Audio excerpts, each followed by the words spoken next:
కొరింథీయులు 4:11, 2 Corinthians 4:11.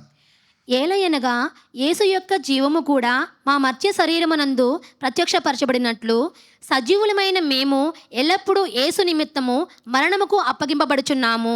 ఏలయనగా యేసు యొక్క జీవము కూడా మా మర్త్య శరీరం ముందు అంటే చూసాడు అనమాట పౌలు. ఓహో, నేను అయిపోతాను అనుకున్నాను కానీ అయిపోలేదు. ఇందులోంచి ఏమొచ్చింది? జీవం వచ్చింది. అందుకని కావాలని చాలాసార్లు మరణమునకు అప్పగించుకుంటున్నాడంట. అందుకనే ఒక ప్రవక్త వచ్చి నువ్వు వెళ్ళొద్దయ్యా, అక్కడ ఇబ్బంది పడతావంటే, నేను ఆల్రెడీ 10 సంవత్సరాలు ఎక్స్పీరియన్స్ అయింది, అనేక సార్లు మరణానికి అప్పగించుకున్నాను, జీవం వచ్చింది. ఇప్పుడు నువ్వు ప్రొఫెసర్ చెప్పావు, థ్యాంక్ యూ అని వెళ్ళిపోయి మళ్ళీ అప్పగించుకున్నాడు, అందులోంచి జీవం వచ్చింది.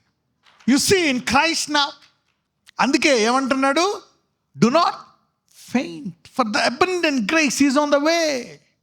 పౌలు అనుకున్నాడు అయిపోతాడు అనుకున్నాడు, కానీ ఆ మహాకృప వచ్చేసి అతన్ని అధిగమించి అతనిలో క్రీస్తు కొరకు మరి అతనిలో ఉండే మరణము మరి జీవముగా మారింది. అది అనేకులకు ఎలా మారింది? జీవముగా మారింది. You see that. So this is what is happening in people's lives. ఈ పని జరుగుతున్నందుకు నువ్వేమైపోతున్నావు? అలసిపోతున్నావు. ఎందుకు ఈ బాధలో చనిపోతే బాగుండు అనుకుంటున్నావు. అబ్రహాము భార్య సారాన్ని తీసుకెళ్ళిపోయి ఆమె ఏమైంది? మళ్ళీ రాణిలాగా 6 నెలలు తయారు తర్వాత 6 నెలల తర్వాత అక్కడ పెట్టాలి పాపం రాజుగారి దగ్గర. 6 నెలలు తయారైన తర్వాత దేవుడు ముందే మొత్తొచ్చు కదా. 6 నెలలుగా చక్కగా తయారు చేసిన తర్వాత అప్పుడు ఒక్కటిస్తాడు రాజుకి. ముందే చెప్పొచ్చు కదా, మరి ఇక్కడ తయారవ్వాలి కదా అమ్మ. చక్కగా రాణిలా తయారు చేసిన తర్వాత ఆస్తితో అప్పుడు పంపించాడు అనమాట. టైమింగ్ చూసారా ఏమొచ్చిందో. దరిద్రము పోయే, ఆ కరువులో ఉండే మొత్తం అంతా పోయి ఆమె శరీరం ఎలాగైంది ఇప్పుడు? రాణిలాగా. Is she a queen? చూడండి, రాజులను త్వరగా తీసుకోరు, ప్రిపరేషన్ ఉంటుంది అనమాట. ఆమెను తయారు చేస్తారు. చూడండి, దానియేలు, షద్రక్ మెషక్ అబేద్నెగో వీళ్ళకి ఆహారం పెట్టారంట. వీళ్ళు రాజు ముందు నుంచోవాలంటే ఎలా నుంచోవాలా? పాపం ఎలా నుంచోకూడదు, మంచి ఆహారం తినాలయ్యా అంటారు. వీళ్ళేమో మేము తినము ఈ మాంసాహారాలు అంటే, బాబు నువ్వు తినకపోతే రాజుని చంపేస్తానంటాడు ఆ నపుంసకుల అధిపతి. ఎందుకు? రాజు ముందు ఎలా ఉండాలంట? బలంగా ఉండి. ఏది? మాట్లాడడానికి వచ్చినప్పుడే. ఈ జ్ఞానులు అప్పుడు ఏమంటారు? అయ్యా ఒక 10 రోజులు టైం ఇయ్యి, మేము ఆ గింజలు, ఆకుకూరలు, కాయగూరలు తింటాం, ఇవి మేము తినకూడదు. ఎందుకంటే కొన్ని మాంసాలు కొన్ని వాళ్ళ మరి పాత నిబంధనలో ఉన్నాయి కదా. ఓకే, కొన్ని తినొచ్చు, కొన్ని తినకూడదు. సో ఏమంటాడు? సరే అని 10 రోజులు పరీక్షిస్తాడు. అంటే ఎన్ని రోజులు ఉన్నట్టు? ఒక 2-3 నెలల తర్వాత తీసుకురావాలన్నమాట జ్ఞానుల్ని రాజు ముందు. 10 రోజులు తింటారు. తింటే చెప్పండి ఏమవుతుందంటే అప్పుడు వీళ్ళ ముఖాలు ఆ మాంస రాజు భోజనము, రాజు పానీయము తిన్నవారి కంటే బాగున్నాయంటే. ఎవరు చేశారు ఆ పని? దేవుడు. అలాగా మరి ఒక మనిషి జ్ఞానముతో మరి రాజు ముందు నుంచొని మాట్లాడడానికే ఇంత తయారీ, ఇంత భోజనం, రాజు భోజనం, రాజు పానీయాలు ఉంటే ఆ రాజు వివాహం ఆడే స్త్రీకి ఏం చేయాలి అంటే, ఈ లెక్కన సారాకి ఎలాంటి ప్రిపరేషన్ ఉండుంటుంది? 6 నెలల తర్వాత ఎలా తయారుంటుంది? అబ్రహాము గుర్తుపట్టి ఉండడు, కొంపదీసి ఫరో భార్య వచ్చేస్తాడు అనుకుని ఉంటాడు. You know she must be very beautiful. అంటే పెళ్ళైనప్పుడు అబ్రహాము ఎలా ఉందో అలా ఉండుంటుంది. అంటే ఈ కరువులో నడిచి ఇదంతా లేకపోతే ఆమెతో పాటు గొర్రెలు, గొడ్లు అన్నీ వచ్చేస్తున్నాయంట. This God. అంటే అబ్రహాం ఏమనుకున్నాడు? నా జీవితం అయిపోయింది అనుకున్నాడు. కానీ అతనిలో లేమి, నష్టము చాలా ప్రత్యక్షమయ్యాయి. కానీ అతను విశ్వాసంలో ఓడిపోక, వెనక్కి వెళ్ళిపోక, గట్టిగా పట్టుకొని అలాగే నిరీక్షిస్తున్నాడు కనుక మళ్ళా కోల్పోయింది 100 వచ్చేసింది చక్కగా. You getting me now? So how God is working. ఇప్పుడు మీరు చాలామంది చాలా బాధల్లో ఉన్నారు. కొంతమందికి నిరీక్షణ లేదు. ఏం జరుగుతుంది? ఆ మరణం అనేది, ఆ బాధ అనేది, ఆ కష్టం అనేది. ఇక్కడ చూడండి ఎలాగ మరణం ప్రత్యక్షమైందో, క్రీస్తు యొక్క జీవము కూడా మా మర్త్య శరీరమందు ప్రత్యక్షపరచబడినట్లు సజీవులమైన మేము యేసు నిమిత్తము మరణమునకు ఎల్లప్పుడూ అప్పగించుకుంటాం. అంటే అలవాటైపోయింది ప్రాక్టీస్. అంటే ఫ్యూచర్లో ఏమనాలా? కష్టాలు రెండు అనాలన్నమాట. ఇప్పుడు in the name of Jesus go, I bind it, I cancel it, పో నాయన తీసేయి అని నువ్వు అనుభవపూర్వకంగా తెలుసుకున్న తర్వాత ఆ కష్టాలు రండి, ఇంకా మనం కలిసిపోదాం, ఎంతకాలం కొట్టుకుంటాం రండి, ఇందులోంచి మహిమే వస్తుంది బయటికి. ఓకే, ఎంత ఘోరమైన మరణం లాంటిది వచ్చినా అందులోంచి ఏమొస్తుంది? జీవమే వస్తుంది. అప్పులు ఉన్నాయా? సమృద్ధి. పాపమా? దాన్ని జయించే సామర్థ్యం వస్తుంది క్రీస్తులో ఉంటే. So God is shifting the season. అందుకే అంటాడు డు నాట్ ఫెయింట్. అలసిపోక. పౌల్లో ఈ కార్యం చేస్తున్నా, అందుకే క్యాండిడేట్ మాటమాటికి అప్పగించుకుంటున్నాడు వెళ్ళిపోయి. ఇక్కడ చూడండి, చిన్నపిల్లలు ఫస్ట్ పార్క్ వెళ్ళినప్పుడు భయపడతారు. స్టార్టింగ్ ఒక్కసారి జారిడు వల్ల ఎక్కించామనుకోండి, జువ్వని దిగాడు అనుకోండి, ఇంకంతే దిగెక్కుతా ఉంటాడు. ఇంక నువ్వు వద్దన్నా సరే బరబర ఇటుకెళ్ళాలి ఎక్కండి. అలాగే ఫస్ట్ ఏమో అక్కడి నుంచి అయ్యి బాబాయ్ అంటాడు. అలాగే మొదట కష్టాలు అలాగే ఉంటాయి. తర్వాత మహిమ వచ్చినప్పుడు ఇంక సరే కానీ అనుకుంటావు. ఇంకా అని ఇచ్చిన ఆటోమేటిక్గా నువ్వే ఎక్కేస్తావు నువ్వు లైఫ్. ఓకే, ఈ రోజు నుంచి నీ జీవితంలో ఏదైతే ఉందో అవన్నీ నీ శరీరములో సమృద్ధి, సంతోషము, సమాధానము, క్రీస్తునందు ఏదైతే ఇబ్బందికరంగా ఉందో దానికి వ్యతిరేకమైనది నీ జీవితంలో ప్రత్యక్షమవును గాక. సో మరణానికి వ్యతిరేకమైనది ఏంటి? మరణానికి జీవము, పాపానికి పరిశుద్ధత, లేమికి సమృద్ధి, వ్యాధికి స్వస్థత.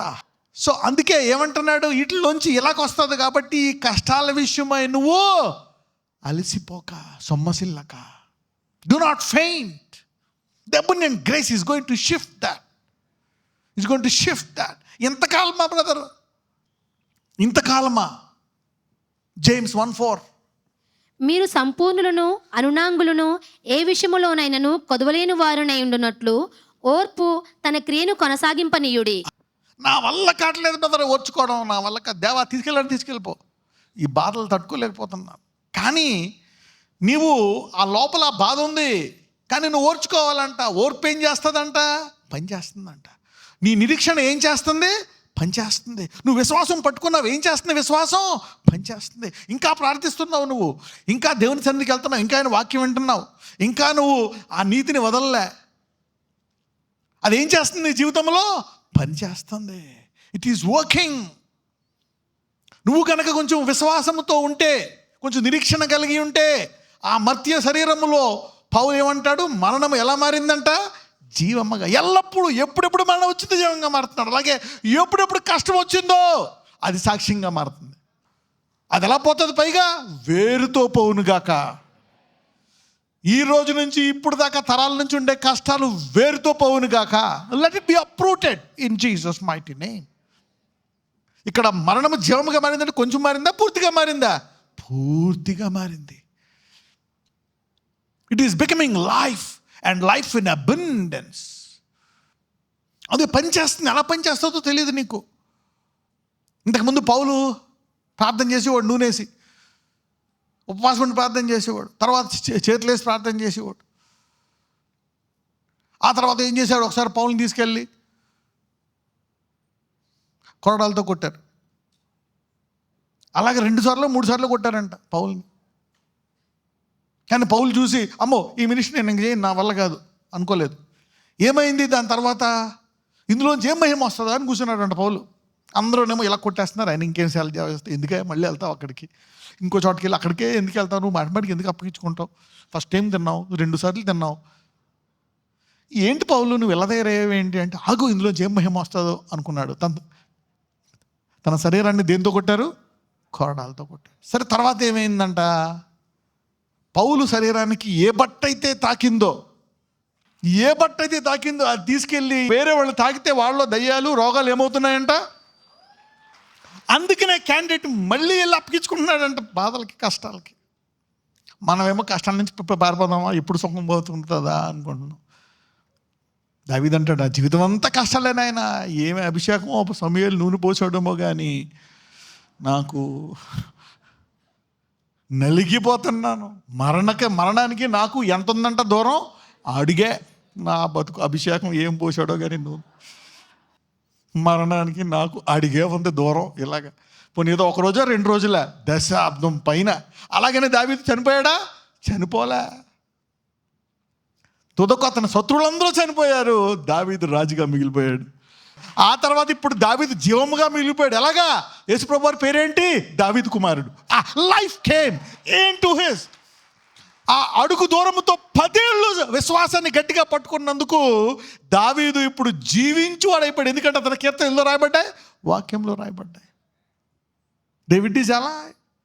ఇప్పుడు ఏ ఏ కష్టాలు నిన్ను బాధ పెడుతున్నాయో, నువ్వు ఇంకా ఈరోజు ఇక్కడ ఉన్నావా, ఏమొస్తుందో కాసుకో. ఇప్పుడు దాకా ఏడుతున్నావేమో, దొరుకుతున్నావేమో, నేను చచ్చిపోతే బాగుండు, ఎవరైనా ఏదైనా చంపేస్తే బాగుండు అనుకుంటున్నావేమో. Don't faint. God is working. The holy spirit is working. నజరేయుడైన యేసయ్య, ఇదిగో ప్రవ్వా, అనేక సార్లు మేము సొమ్మసిల్లిపోయాము నాయన.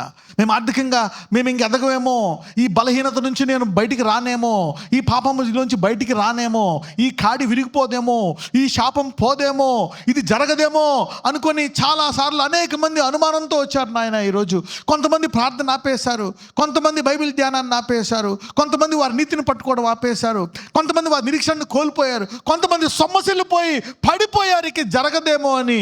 అయ్యా లేదు నాయన, నువ్వు చూస్తున్నావు, నువ్వు విశ్వాసం ఎవరెవరిలో ఎంతెంత విశ్వాసం ఉంది. వారు దివరాత్రము మొరపెట్టుచుండగా ఆయన వారికి న్యాయము తీర్చడా? తాను ఏర్పరచుకున్న బిడ్డ, అయ్యా నువ్వు ఏర్పరచుకున్నావు సహోదరుడా, సహోదరి. You are chosen by God, you are preciously picked up by God. నిన్ను దేవుడు హెచ్చిస్తాడు, లేవనెత్తాడు, తగిన కాలమందు త్వరగా గొప్ప బహుమానంతో నిన్ను ఆశీర్వదిస్తాడు. నజరేయుడైన యేసు నామమున ప్రార్థిస్తున్నాము తండ్రి, ఆమేన్.